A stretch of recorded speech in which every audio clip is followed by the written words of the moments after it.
It is November 1914, and the largest empire in human history is terrified. The British control a quarter of the globe, projecting unparalleled naval dominance and economic power. Yet, in the gilded halls of Whitehall, politicians and generals are losing sleep over a single word, a word echoing from the grand mosques of Constantinople, sweeping across the unforgiving deserts of Arabia, and creeping into the crowded bazaars of India. Jihad. Holy war. But the strangest part of this apocalyptic religious uprising, the men who planned it aren't sitting in a mosque. They are sitting in a smoky office in Berlin, drinking German beer and unrolling massive maps of the Middle East. World War I is almost exclusively remembered as a mechanized meat grinder of mud, barbed wire, and artillery in the trenches of France and Belgium. But while millions bled for a few yards of European soil, a shadow war of breathtaking ambition was unfolding across the sands of the Orient. The German Empire and the newly allied Ottoman Empire were attempting to pull off the greatest heist of global power in human history.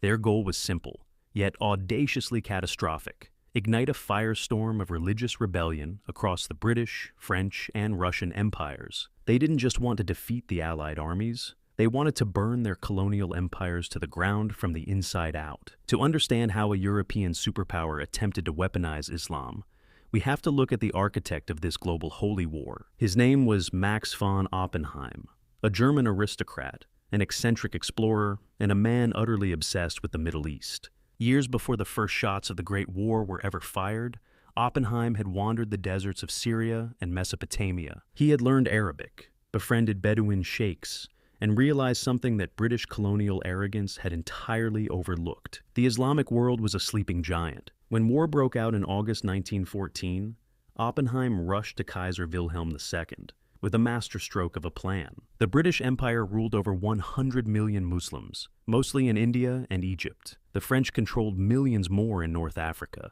as did the Russians in the Caucasus. Oppenheim argued that if the Ottoman Sultan, who also held the title of Caliph, the supreme spiritual leader of Sunni Islam, officially called for a jihad against the Allied powers, these millions of colonial subjects would rise up. India would mutiny, Egypt would burn, the Suez Canal, the vital jugular vein of the British Empire, would fall. The Entente war machine would simply paralyze, starved of its colonial manpower and resources. In Constantinople, the Ottoman leadership was desperate enough to try it. Enver Pasha, the young, fiercely ambitious minister of war, knew his empire was crumbling. The sick man of Europe was outgunned, outfinanced, and surrounded by enemies. An alliance with Germany brought heavy Krupp artillery and millions in gold, but Enver brought the ultimate asymmetric weapon: religious authority. On November 11, 1914, the aging Sultan Mehmed V stood before a massive, roaring crowd and officially proclaimed a global jihad. But this was a holy war with highly specific, entirely political loopholes. Fatwas were printed and distributed, commanding Muslims worldwide to slaughter the British, the French, and the Russians. However, believers were strictly forbidden from harming the Germans and Austro-Hungarians. It was a bizarre, manufactured decree, a holy war rubber-stamped by European diplomats and fueled by European war bonds. To turn this grand proclamation into a roaring fire, Germany established the Intelligence Bureau for the East. Think of it as an early imperial version of MI6, but dedicated entirely to weaponizing religion and anti-colonial sentiment. Operating out of Berlin and Constantinople, this bureau became a massive propaganda machine. They churned out millions of seditious pamphlets printed in Arabic, Urdu, Persian, Tartar, and Swahili. The logistics of this shadow war were staggering. German agents smuggled these tracts inside crates of dates and hidden compartments of merchant ships. They stitched them into the saddles of camels bound for the deep Sahara. They carried them on secret U-boat missions, surfacing off the coast of North Africa in the dead of night to deliver gold and guns to rebel tribes. The propaganda was intoxicating.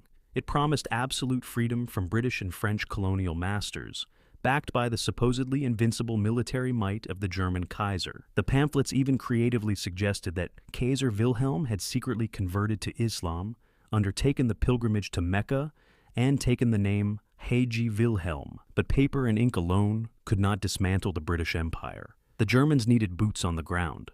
Long before the world had ever heard of T.E. Lawrence, the famous Lawrence of Arabia, the Germans deployed their own phantom of the desert. His name was Wilhelm Wassmuss, a German diplomat who transformed himself into a rugged desert warlord, slipping through British naval blockades and trekking into the scorching, unforgiving mountains of southern Persia. Wassmuss adopted local dress, mastered the tribal dialects, and began rallying the fierce Bakhtiari and Qashqai warriors. His mission was to sabotage British oil pipelines, which fueled the Royal Navy, and to distract as many Allied troops as possible. With a caravan of gold and a silver tongue, Wassmuss fought a relentless guerrilla war. He was a master of psychological warfare. In one instance, he paid local boys to run through the streets of a major Persian city, shouting that a massive German army was marching on Tehran, causing the entire British diplomatic mission to panic and flee into the mountains. For years, this lone German agent drove the British command in the Middle East to the brink of madness, tying down tens of thousands of troops who were desperately needed on the bloody battlefields of Europe. And for a terrifying, breathless moment in 1915,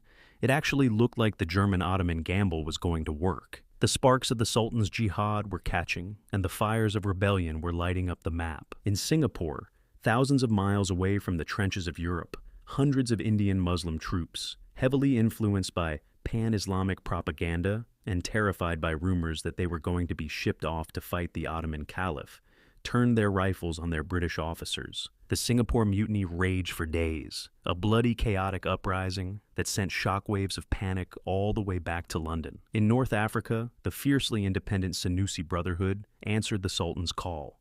Armed with German rifles and Ottoman military advisors, they launched a massive desert campaign against the British in Egypt. It took a massive mobilization of British and Australian troops, fighting in blistering heat and utilizing early armored cars to push them back. Meanwhile, on the treacherous freezing peaks of the Caucasus Mountains, the call to holy war compelled thousands of local Muslims to rise up in a desperate, doomed guerrilla campaign against their Russian overlords, aiding the advancing Ottoman armies. Stretched thin across the globe, the British Empire felt the ground trembling beneath its feet.